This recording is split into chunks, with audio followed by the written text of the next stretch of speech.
Pini labangso alamjer panong pilo rublin diarrhea phan Pini arni nitum nangjer pi nangjer po atum mekre buprup pensi nang phanan chikimolo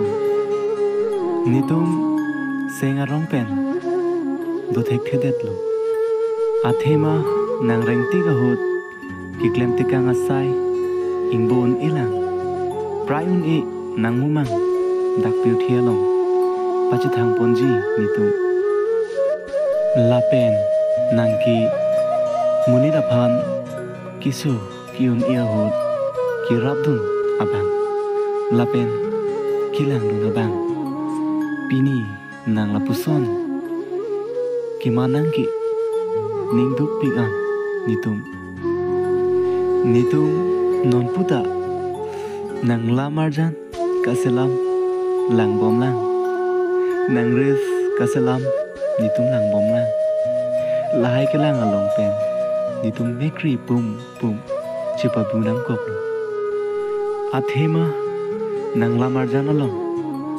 nitum nang kelang dun pen nitum phan kepang nek i arajita nang pipon nang lam arjan hey nitum lang lote nitum ning oi ning du anta praya raso bonta pini nitum prang nang raji nang mumang nang theklong la detlo pini nitum kido pir thepen nang chi udun nang koklo lasinang arna making rile nang karjong dodun pe mino arnamle nang karjong phan nang parai luna mo arnisi nitumta wangnangji nona kachilo aluti malom so ka boleng nang che thekere chelo joinang hasimlir apir the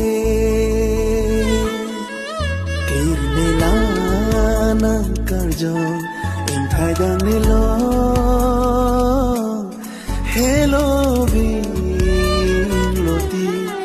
che charche